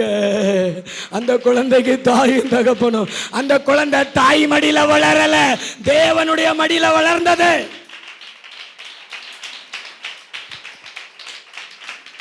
கர்த்தருடைய ஆலயத்துக்கு மாத்திரம் உங்க பிள்ளைகளை தடை பண்ணாதீங்க. வாலிபர் கூட்டமா போ, சர்ச்சில் என்னென்ன உபவாச ஜெபமா போ, வீட்டில் கிடந்து சும்மா கிடக்கிறதுக்கு ஜெபத்துக்கு போ, பைபிள் ஸ்டடிக்கா போ அப்படின்னு பள்ளிக்கூடத்துக்கு அனுப்புறீங்க பார்த்தீங்களா? அதை விட ஆலயத்துக்குள்ளே நீங்கள் உட்கார வச்சு பாருங்களேன், உங்கள் பிள்ளை எஸ்தர் மாதிரி உயர்ந்த நிலையில் கர்த்தர் வச்சிருப்பாரு. உன் பெண் பிள்ளைய கர்த்தர் அநேகர் வணக்கம் செலுத்துகிற அளவுக்கு ஒரு அதிகாரத்தில் உட்கார வச்சிருப்பாரு. ஆனால் இன்னைக்கு இருதயத்தில் பூட்டி வச்சிருக்கிறீங்களே, உங்கள் இருதயம் என்கிற இந்த சிறை, சகோதரிகள் சொல்லுங்களேன், உங்கள் இருதயம் என்கிற சிறையிலிருந்து உங்கள் மகளை விடுதலை ஆக்குங்கன்னு சொல்லுங்களேன். என்ன காது கேட்காதா? பக்கத்தில் பார்த்து சொல்லுங்களேன், செல்வி சிஸ்டர், உங்கள் இருதயம் என்கிற அந்த சிறையிலிருந்து உங்கள் செல்வ பிரியங்காவை விடுதலை ஆக்குங்க. போமா, வழிபாடு கூட்டத்துக்கு போமா. பதில் வர மாட்டேங்குது. பக்கத்து வீட்டு பானுமதி அக்கா சொல்லுங்க, சொல்லுங்க. மணிமேகலை சிஸ்டர், போங்கம்மா, சர்ச்சுக்கு போங்கம்மா. அது அப்பா வீடு, அப்பா மடியில் போய் வளருங்க. அப்பா உங்களை எஸ்தர் மாதிரி உயரத்தில் வைப்பார். அதிகாலை ஜெபமா போய் சர்ச்சில் படுத்தூங்கினாலும் சர்ச்சில் போய் தூங்கு. முழுரவு ஜெபமா போ. என் பிள்ளைகள் நல்லா இருக்கும். என் பிள்ளைகளெல்லாம் நான் என் இருதயம் என்கிற சிறையில் பூட்டி வைக்கிறது இல்லை. ஆனால் பிள்ளைகளை நேசிப்பேன், பிள்ளைகளை செய்ய வேண்டிய கடமையை செய்வேன். பிள்ளைகளுக்கு என்ன கேட்டாலும் வாங்கி கொடுப்பேன், படிக்க வைப்பேன். ஆனால் ஜெபம், ஆராதனை. என்னுடைய மகள் நேற்று கூட கீழே பிள்ளைகள் ஜெபம் பண்ணிக்கிட்டு இருக்கும்போது மேலே போயிருந்தா, காணாமல் போயிருந்தா. உடனே ஆள் அனுப்பிவிட்டேன். உடனே அவள் வந்து இப்போ தான் போனேன் அப்படின்னு சொன்னான். ஒரு சில நிமிடங்கள் கூட தேவ சமூகத்திலிருந்து பிரிவதற்கு எனக்கு மனசு இல்லை. ஆண்டவர் தான் ஃபஸ்ட்டு, அவர் தான் பெஸ்ட்டு. உங்கள் சிறையிலேருந்து விடுதலையாக்குவீங்களா? பக்கத்துல பார்த்து, உங்கள் சிறையிலேருந்து, உங்கள் இருதயம் என்கிற சிறையிலேருந்து. பிரதர் சொல்லுங்களேன், உங்கள் இருதயம் என்கிற சிறையிலேருந்து. பின்னாடி உள்ளவங்க, இருதயத்தில் வச்சுருக்கிறீங்களா பேரனை, அவங்களத்தான் சொல்கிறேன். இருதயம் என்கிற சிறையிலிருந்து நான் விடுதலை ஆக்குகிறேன். நீங்கள் வீட்டில் தூக்கி எறிஞ்சிடாதீங்க, சொல்கிறத மட்டும் சொல்லுங்கள், விடுதலை ஆக்குகிறேன். நல்ல கைத்தட்டி ஆண்டவருக்கு நன்றி சொல்லுங்களேன். நல்ல கைத்தட்டி ஆண்டவருக்கு நன்றி சொல்லுங்க, நன்றி சொல்லுங்க. உத்தமத்தில் எப்படிப்பட்டவங்களா இருக்கணும்? உறுதியாக இருக்கணும். இது ஃபஸ்ட்டு பாயிண்ட்டு. ரெண்டாவது பாயிண்ட் வாசிங்களேன். யாக்கோபு 4வது அதிகாரம் 5, 6, 7. நம்மில் வாசமாய் இருக்கிற ஆவியானவர், நம்மில் வாசமாய் இருக்கிற ஆவியானவர் நம்மிடத்தில் வைராக்கிய வாஞ்சையாய் இருக்கிறார் என்று, நம்மிடத்தில் வைராக்கிய வாஞ்சையாய் இருக்கிறார் என்று வேத வாக்கியம் வீணாய் சொல்கிறது என்று நினைக்கிறீர்களா? சிஸ்டர், ஆண்டவர் உங்களுக்கு ஒரு நற்செய்தி சொல்றாரு. நமக்குள்ள வாசமா இருக்கிறார்ல இந்த ஆவியானவர், உங்க மேல வாஞ்சியா இல்ல, வாஞ்சியா இருக்கிறேன்னு போடல, வைராக்கிய வாஞ்சியா இருக்கிறேன்னு சொல்றாரு. வைராக்கிய வாஞ்சன்னா உன்னை விட்டு போகவே மாட்டேன், உன்னை விட்டு விலகவே மாட்டேன் அப்படி சொல்லிட்டு உறுதியா இருக்கிறார் பாருங்களேன். அந்த மாதிரி ஆவியானவர் உங்க மேல வாஞ்சியா இருக்கிறாரு. அதனால ஆண்டவர் உங்களுக்கு நிறைய கிருபைகள் அருளுகிறாரு. எதை அருளுகிறாரு? கிருபைகள் அருளுகிறாரு. எதை அருளுகிறாரு? கிருபைகள் அருளுகிறாரு. அவர் அதிகமான கிருபையை அளிக்கிறாரே, கிருபை அளிக்கிறாரே. ஆதலால் தேவன் பெருமையுள்ளவருக்கு எதிர்த்து நிற்கிறார், எதிர்த்து நிற்கிறார். தாழ்மை உள்ளவர்களுக்கு கிருபை அளிக்கிறார் என்று சொல்லி இருக்கிறது. ஆகையால் தேவனுக்கு கீழ்ப்படிந்திருங்கள், பிசாசுக்கு எதிர்த்து நில்லுங்கள், அப்பொழுது அவன் உங்களை விட்டு ஓடி போவான். அல்லேலூயா. நல்ல கை வைத்து அல்லேலூயா சொல்லுங்களேன். அல்லேலூயா. உங்க மேல வைராக்கிய வாஞ்சியா இருக்கிறாரு. உங்க அம்மா அப்பா எப்படி உங்க மேல வாஞ்சியா இருக்கிறாங்களோ அதே மாதிரி தான் தேவன் உங்க மேல வைராக்கிய வாஞ்சியா இருக்கிறாரு. உங்களை அவர் வெறுக்கல, உங்களை ஏனோதானு நேசிக்கல. உங்க மேல ஒரு உறுதியான ஒரு விருப்பம், உறுதியான வாஞ்சை அவருக்கு இருக்கிறது. அதனாலதான் உங்களுக்கு கிருபைகளை தருகிறாரு. பக்கத்துல பார்த்து சொல்லுங்களேன், அதனாலதான் உங்களுக்கு கொஞ்சம் கிருபை அல்ல, அதிகமான கிருபைகளை அளிக்கிறாரு. சொல்லுங்களேன், அதிகமான கிருபைகளை அளிக்கிறாரு. ஆனால் நீங்கள் பெருமை உள்ளவங்களாக இருந்தீங்கன்னா உங்களுக்கு எதிர்த்து நிற்பார். தாழ்மையுள்ளவங்களாக இருந்தீங்கன்னா கிருபை அளிப்பார். நீங்கள் பிசாசின் பட்சத்தில் போய் நின்றுட்டு உங்கள் மனசில் பெருமைக்கு இடம் கொடுத்தீங்கன்னா அவர் உங்களுக்கு எதிர்த்து நிற்பார். பிசாசு இன்னைக்கு நிறைய பேரை எதனால வீழ்த்துறான் தெரியுமா? பெருமைனால. கர்த்தர் சொல்றாரு, உங்களை தாழ்த்துங்க. எப்படி தாழ்த்துறதுனா தேவனுக்கு கீழ்ப்படியுங்கள். நாகமான் குஷ்டரோகி எலிசாவினுடைய வார்த்தைக்கு எப்படி கீழ்ப்படிந்தாரோ, ஏன் எதுக்கெல்லாம் கேட்கல, யோர்தான் நதியில் 7 தரம் மூழ்கு அப்படின்னு சொன்ன உடனே போய் கீழ்ப்படிஞ்சான். அவன் குஷ்டரோகம் மாறிச்சு. இன்னைக்கு ஆண்டவர் உன்னை ஞானஸ்தானம் எடுக்க சொல்லுவார்.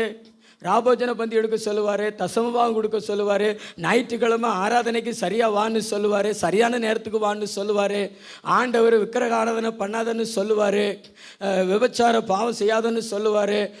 ஆண்டவர் சொல்லுகிற இந்த வார்த்தைகளுக்கெல்லாம் நீங்கள் கீழ்ப்பிடிஞ்சிங்கன்னா பைபிள் சொல்லுகிறது உங்களுக்கு தேவன் அதிகமான கிருபைகளை அளிப்பார். ஆனால் ஒன்று, பிசாசு உங்களிடத்தில் அதுக்கு பிறகு இருக்க மாட்டான், அவன் ஓடியே போயிடுவான். நீங்கள் ஒவ்வொரு காரியத்திலையும் தேவனுக்கு கீழ்ப்படிய பிசாசு துண்டை காணும் துணியை காணும் என்ன செஞ்சிருவான்? ஓடி போயிடுவான். பிசாசு உங்களிடத்துல குடியிருக்கவும் பிசாசு உங்களிடத்துல வருவதற்கும் அவன் செய்கிற தந்திரம் என்ன தெரியுமா? கீழ்ப்படியாத. பெருமையை தூண்டி விட்டுருவான். பாஸ்டர் என்ன சொல்றது பிரதர், அவர் சொல்றதெல்லாம் நம்ம கேட்கணுமா பிரதர்? அவர் சொல்றதெல்லாம் நம்ம கேட்கணுமா? அதெல்லாம் கேட்க முடியாது. நம்மன்னா அவருக்கு அடிமையா? அப்படியெல்லாம் நீங்கள் நினச்சிங்கன்னா பிரதர், அது பெருமைங்க பிரதர். பார்வோனுக்கு ஆண்டவர் எதிர்த்து நின்னது மாதிரி உங்கள் சிந்தனையில் பெருமைக்கு இடம் கொடுத்தீங்கன்னா கர்த்தரை எதிர்த்து தான் நிற்பார். எனக்கு ஆண்டவர் ஒரு காரியத்தை சொல்லி கொடுத்தாரு.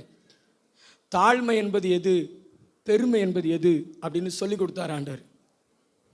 பெருமை என்பது எது அப்படின்னு எப்படி சொல்லி கொடுத்தாருன்னா, தங்களுடைய வாழ்க்கையில் ஒன்றுமே இருக்காது, வீட்டுக்கு போனால் இருக்கிறதுக்கு ஒரு பாய் இருக்காது, வீடெல்லாம் ஒரு ஏழ்மையான நிலைமையில் இருக்கும், குடிசை வீடாக இருக்கும், ஒன்றுமில்லாத நிலையில் இருக்கும். ஆனால் மண்டையில் பார்த்தீங்கன்னா வெளியே அவங்களுடைய பேச்சு, அவங்களுடைய பார்வை, அவங்களுடைய நடக்க பார்த்தீங்கன்னா அனில் அம்பானி மருமகள் மாதிரியே நடப்பாங்க. அவங்களுடைய பேச்சு, அவங்களுடைய உருட்டு, அவங்களுடைய பிரட்டு அப்படியெல்லாம் பார்த்தீங்கன்னா பெரிய பணக்கார வீட்டு பொம்பளை மாதிரி காமிச்சிக்கிடுவாங்க. இதுக்கு பேர் என்ன பேர் சொல்லுங்களேன்? இதுக்கு பேர் பெருமை. பக்கத்தில் பார்த்து கேளுங்களேன், இதுக்கு பேர் என்ன பேர்? பெருமை. வீட்டில் ஒன்றும் இல்லை, ஆனால் வெளியில் பார்த்தா அவங்களுடைய மாடர்ன் ட்ரெஸ்ஸை பார்க்கணும், அவங்களுடைய செருப்பை பார்க்கணும், அவங்களுடைய லிப்டிக்கை பார்க்கணும், அவங்களுடைய புருவத்தை பார்க்கணும். அப்படி தெருவில் போகிறவங்கெல்லாம் பெரிய பணக்கார வீட்டு பண்ணுவோன்னு நினைப்பாங்க. அதாவது மற்றவங்க அப்படி நம்மளை நினைக்கணும் அப்படி சொல்லிட்டு நடக்கிறது. இதுதான் பெருமை. ஆனால் தாழ்மை என்பது எது தெரியுமா? வீட்டில் நிறையா இருக்கும், பங்களா இருக்கும், கார் இருக்கும், பைக் இருக்கும், நல்ல வசதி வாய்ப்பு இருக்கும். ஆனால் ட்ரெஸ்ஸு கூட பார்த்தீங்கன்னா ஒரு பணக்கார வீட்டு பையன் மாதிரியே தெரியாது. ஒரு ஏழ்மை நிலையில் அவங்க பேச்சு, அவங்களுடைய பார்வை எல்லாம் வித்தியாசமாக இருக்கும். எல்லாருக்கூடையும் பழகுவாங்க, எல்லாருக்கூடையும் சேருவாங்க. அவங்களுடைய பேக்ரவுண்டை நம்ம அறிஞ்சு பார்க்கும் பொழுது இவ்வளோ பெரிய பணக்கார பையனா இப்படி இருக்கான் அப்படின்னு நினைக்க தோன்றும். அப்படி வாழ்வது, அப்படி பேசுவது, அப்படி நடப்பது தான் தாழ்மை. நம்ம ஆண்டவர் இயேசு கிறிஸ்து பிதாவுக்கு சமமானதை கொள்ளையடின பொருளாக எண்ணாமல் தம்மைத்தாமே வெறுமையாக்கி அடிமையின் ரூபம் எடுத்து மனுஷர் சாயலானார். சீசர்களுடைய கால்களை கழுவினாருங்க. பக்கத்தில் பார்த்து சொல்லுங்களேன், சீசருடைய கால்களை கழுவினாருங்க. தான் படைச்ச மனுஷருடைய பாதங்களை கழுவினாருங்க. அவர் எவ்வளவு தாழ்மை உள்ளவர் பாருங்களேன். அப்படிப்பட்ட ஒரு தாழ்மை உள்ளவர்களுக்கு தேவன் கிருபை அளிக்கிறவராக இருக்கிறாரு. நல்ல தலைக்கு மேல கை தட்டி அப்படிப்பட்ட ஒரு தாழ்மை. இன்னைக்கெல்லாம் பிசாசு பெருமையை உள்ள கொண்டு வந்து தான் வீழ்த்துறான். பெருமைக்கு இடம் கொடுக்காதீங்க. மற்றவங்க என்ன புகழ்ந்து பேசணும்னு இந்த கேர்சல் நடத்துகிறவங்க, இந்த சர்ச்சில் ஊழியம் செய்கிறவங்க எல்லாமே பார்த்தீங்கன்னா ஆண்டவருடைய மகிமைக்காக ஊழியம் செய்யணும். எல்லாம் என்ன பெருசாக நினைக்கணும். நானும் கூட்டம் நடத்துகிறேன், நான்லாம் பாஸ்டர் சொன்னபடியெல்லாம் கேட்கக்கூடாது, நானும் பிரசங்கம் பண்ணுறேன். இதுக்கெல்லாம் இடம் கொடுத்தா அதுக்கு பேர் என்ன ஆவி? பெருமையின் ஆவி. நான்லாம் என்றைக்குமே பெருசாக ஊழியம் செய்கிறேன் அப்படியெல்லாம் நான் நினைக்கவே மாட்டேன். நமக்கு ஆண்டவர் கொடுத்த கிருபை அப்படின்னு நினைப்பேன். ஆண்டவர்கிட்ட ஜெபம் பண்ண, ஆண்டவர் என்னையும் ஊழியத்துக்கு அழைச்சிங்களே, எனக்கும் ஒரு ஊழியத்தை கொடுத்தீங்களே, என்னையும் நம்பினீங்களே ஏசப்பா, இது ஒரு கிருபை. ஆமென். கைகளை ஒரு தலையிலையா சொல்லுங்களேன். பெருமைக்கு இடம் கொடுக்காதீங்க. பக்கத்துல பார்த்து சொல்லுங்களேன், பெருமைக்கு இடம் கொடுக்காதீங்க. வீட்டுக்கு முன்னாடி எருமையாக வந்து கத்தப்போகுது. பெருமைக்கு இடம் கொடுக்காதீங்க, ஆனால் தாழ்மைக்கு இடம் கொடுங்க. இயேசுநாதர் ஆசீர்வாதங்களை வீட்டுக்கு வண்டியா அனுப்புவார். ஆசீர்வாதங்களை தள்ளி கொண்டு வருவார்கள். கிருபை பெற்றவளே நீ பாக்கியவதி, கர்த்தர் உன் கூட இருக்கிறார்னு சொல்லப்பட வைப்பார் ஆண்டவர். நான் சொல்றத நம்புனீங்க. நல்ல தலைக்கு மேல கை தட்டி தேவாதி தேவனுக்கு மகிமை கொடுங்களே. சகோதரர்கள் நல்ல 2 கையை தட்டி தேவாதி தேவனுக்கு மகிமை கொடுங்களே.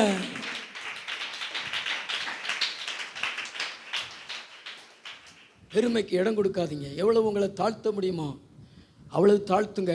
தாழ்த்துகிறவர்கள் உயர்த்தப்படுவாங்க, ஆனால் தங்களை உயர்த்துகிறவர்கள் தாழ்த்தப்படுவாங்க. வாலிபர்கள் சொல்லுங்களேன், தங்களை தாழ்த்துகிறவர்கள் பக்கத்துல பார்த்து பேசுங்க ராஜா.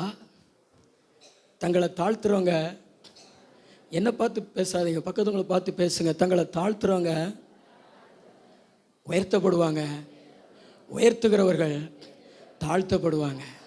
பெருமைக்கு இடம் கொடுக்காதீங்க. என் குலம் என்ன, என் கோத்திரம் என்ன, அப்படிலாம் பேசக்கூடாது. எல்லாம் ஆண்டவருடைய கிருபை. நான் நிற்கிறதும் ஆண்டவருடைய கிருபை, நான் நிர்மூலமாகாமல் இருப்பதும் ஆண்டவருடைய கிருபை. அல்லேலூயா.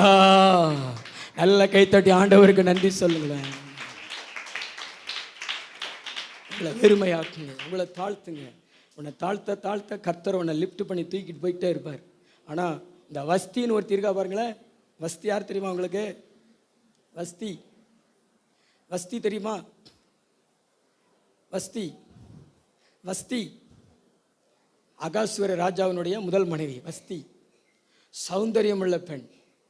அவள் விருந்து வச்சுக்கிட்டு இருக்கும்போது ராஜா மற்ற தேசாதிபதிகளுக்கு அவள் அழகை காண்பிக்கணும்னு கூப்பிடுவார். வரமாட்டோம்ன்றவா மண்டக்கணத்தினால. அதுக்கு பிறகு அவளை ராஜா பதவி விட்டு தூக்கிடுவாங்க. அந்த வஸ்தி மாதிரி இருக்கக்கூடாது. வஸ்தி மாதிரி இருந்தால் வஸ்திக்கு என்ன செய்ய முடியாது, போக முடியாது. எஸ்தர் மாதிரி ராஜாட்ட போன உடனே அவர் கோலை நீட்டி, எஸ்தர் உன் மன்றாட்டி என்ன, ராஜ்யத்தில் பாதி கேட்டால் உனக்கு தருவேன்னு சொல்ற அளவுக்கு தாழ்மை உள்ள பெண்ணா, அகங்காரம் பிடிச்ச பெண்ணா இருக்கக்கூடாது, திமிர் பிடிச்ச பெண்ணா இருக்கக்கூடாது. புருஷனை மதிக்கிற பெண்ணா இருக்கணும். புருஷனை வா போன்னு கூட பேசக்கூடாது, எத்தி தள்ளக்கூடாது. அவர் தண்ணி அடிச்சுட்டு வந்து படுத்து கிடந்தாலும், அவர் எந்த நிலையில் இருந்தாலும் நீங்கள் பாட வேண்டியது, எந்த நிலையில் நீ இருந்தாலும் உன்னை வெறுக்காதவள் உன் மனைவி மட்டும்தான், உன் மனைவி மட்டும்தான். தான் எந்திரிங்க,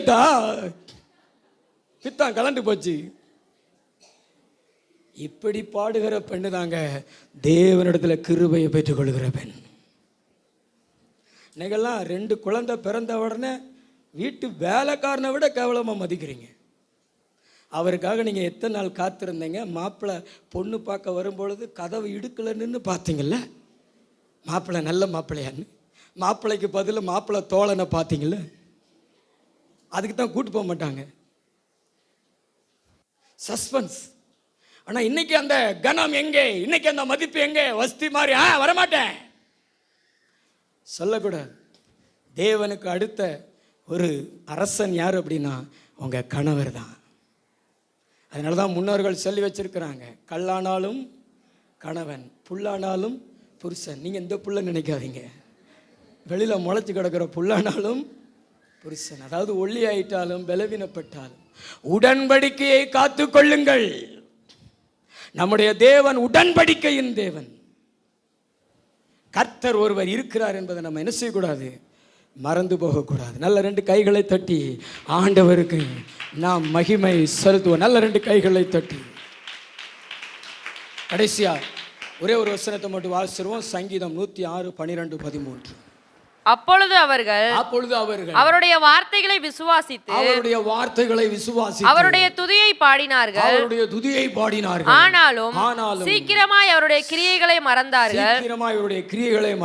அவருடைய ஆலோசனைக்கு அவர்கள் காத்திராமல் வனாந்தரத்திலே இச்சையுள்ளவர்களாகி அவாந்தர வெளியிலே தேவனை பரீட்சை பார்த்தார்கள். இச்சை யாருக்குரியது?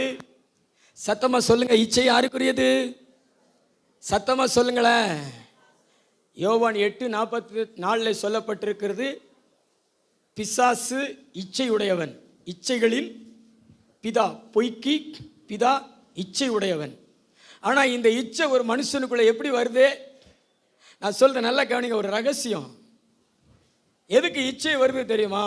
தேவனுடைய அற்புதங்களை, தேவனுடைய கிரியைகளை நம்ம மனசில் நினைக்காம மறந்து போகிறதுனால தான் இச்சைகள் உருவாகிறது. இந்த இஸ்ரவேல் ஜனங்களுக்கு செஞ்சது மாதிரி அற்புதம் உலகத்தில் வேறு யாருக்குமே செய்யலை. தண்ணீரை ரத்தமாக மாற்றினார், தண்ணீரை ரசமாக மாற்றினார், கடல் மேலே நடந்தார். ஆனால் அந்த ஜனங்கள் ஆண்டவரை முறுமுறுத்தாங்க, ஆண்டவரை குறை பேசினாங்க, ஆண்டவருடைய செய்கைகளை மறந்தாங்க. எகிப்தில் ஆண்டவர் செய்த அதிசயங்களை கிரியைகளை மறந்தாங்க. அதனால பிசாசுக்குரிய இச்சை வந்துருச்சு, பிசாசுக்கு இடம் கொடுத்தாங்க. இன்னைக்கும் உங்க வாழ்க்கையில தேவன் பிறந்த நாள் முதல் இந்நாள் வரைக்கும் ஆண்டவர் உங்களுக்கு செய்த நன்மைகளை நினைச்சு நினைச்சு நினைச்சு நினைச்சு ஸ்தோத்திரம் பண்ணுங்க. அப்படிப்பட்ட பழக்கம் யாருக்கு உண்டு? உங்க கடந்த காலத்துல எல்லாம் ஆண்டவர் செய்த நன்மைகளை நான் நினைச்சு நன்றி சொல்லுவேன்னு சொல்றவங்க 2 கை உயர்த்தி காமிங்க. இங்க நீங்க நன்றி சொன்னீங்கன்னா உங்களுக்குள்ள என்ன உருவாகாது? பிசாசுக்குரிய இச்சை உருவாகாது. நன்றி சொன்னீங்கன்னா பிசாசுக்குரிய இச்சை என்ன செய்யாது? உருவாகாது. இல்லைன்னா இருக்கிற மாதிரி இருப்பீங்க. ஆண்டவரை மறந்துட்டீங்களா? ஆண்டவருடைய செயல்களை மறந்துட்டீங்களா? ஆண்டவருடைய கிரியைகளை மறந்துட்டீங்களா? உங்களுக்குள்ள இச்சையான எண்ணங்கள் உருவாயிரும். இந்த இஸ்ரவேல் ஜனங்களுக்குள்ள இச்சை உருவாச்சு. இன்னைக்கு நிறைய பேருக்கு பண ஆசை, பொருளாசை இதெல்லாம் ஏன் வருது? மாமிசத்தின் மேலே இச்சைகள் ஏன் வருது? ஆண்டவருக்கு நன்றி சொல்லாததுனால தான். நான்லாம் என்னுடைய வாழ்க்கையில் அதிகமாக நன்றி சொல்லுவேன். உண்மையிலே சொல்கிறேன், இந்த பலிப்படத்திலிருந்து நான் சொல்கிறேன். என் ஜெபத்தில் அழுது கொண்டே ஆண்டவருக்கு நான் நன்றி சொல்லுவேன். ஏன்னா கர்த்தர் எனக்கு அவ்வளவு நன்மை செய்திருக்கிறார். அல்லேலூயா, அல்லேலூயா. பக்கத்துங்களை பார்த்து சொல்லுங்களேன், கர்த்தர் செய்த நன்மைகளை மறக்காதீங்க. நல்ல கையை பிடிச்சி சொல்லுங்களேன், கர்த்தர் செய்த நன்மைகளை மறக்காதீங்க. சகோதரர்கள் சொல்லுங்களேன், கர்த்தர் செய்த நன்மைகளை மறக்காதீங்க. எத்தனை பேர் அந்த மரணத்திலிருந்து ஆண்டவர் காப்பாற்றி இருக்கிறார்? 2 கை உயர்த்தி காமிங்களேன்.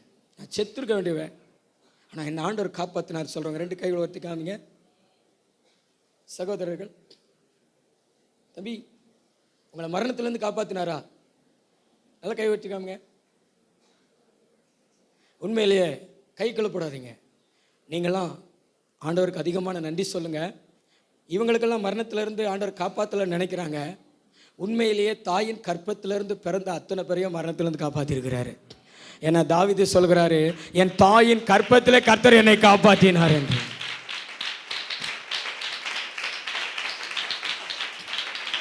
நம்ம இருக்கிறோம்னா கிருபை, நம்ம இனி இருக்க போறோம்னாலும் கிருபை. அதனால நன்றி சொல்லிக்கிட்டே இருங்களேன். ஆண்டவர் வண்டியை அனுப்பிக்கிட்டே இருப்பார், ஆசீர்வாத வண்டியை. பக்கத்துக்கு பார்த்து சொல்லுங்களேன், நன்றியை சொல்லிக்கிட்டே இருங்க. ஃபாதர் பெர்க்மன்ஸ் இருக்காரு பாருங்களா, நன்றி சொல்லியே வளர்ந்தவர் அவர் பாட்டிலெல்லாம் பாருங்களேன், கோடி கோடி நன்றி டாடி. 1 நிமிஷத்தில் 1 கோடி நன்றி கொடுத்துருவார். நீங்கள் ஒரு 1000 நன்றி கூட சொல்ல மாட்டேங்க. அவன் நன்றி சொல்லி பாருங்க, கர்த்தர் உங்களை கிருபைகளினாலே நிரப்புவார். 3 காரியங்கள் சொன்னேன். விசுவாசத்தில் நிற்கணும், 2வது கீழ்ப்படியணும், 3வது தேவனுடைய கிரியைகளை, தேவனுடைய அற்புத செயல்களை நினைக்கணும். உட்கார்ந்து யோசிக்கணும் சிஸ்டர், உட்கார்ந்து யோசிக்கணும். புதிய கிரியைகள், புதிய செயல்கள் உங்க வாழ்க்கையில கர்த்தர் தோன்ற செய்வார். முந்தினவைகளை நினைக்க வேண்டாம், பூர்வமானவைகளை சிந்திக்க வேண்டாம். இதோ புதிய காரியத்தை செய்கிறேன் என்று சொல்லுகிற தேவன், நீங்க அவருடைய அற்புதங்களையும் அவருடைய அதிசயங்களையும் உங்க சிந்தனையில தோன்ற செய்ய உங்களுக்கு முன்பாக புதிய காரியங்களை கர்த்தர் தோன்ற செய்வார். புதிய கிரியைகளை கர்த்தர் தோன்ற செய்வார். புதிய அற்புதங்கள் நடக்கும், புதிய அதிசயங்கள் நடக்கும். நான் சொல்றதை எத்தனை பேர் நம்புறீங்க? நல்ல கையை தட்டி புதிய செயல்கள் தோன்றும், புதிய காரியங்கள் தோன்றும். நன்றி சொல்லுங்க, தேங்க்ஸ் கிவிங் பண்ணுங்க, முழங்கால் படிவிடுவோமா, கர்த்தருக்கு மகிமை செலுத்துவோமா.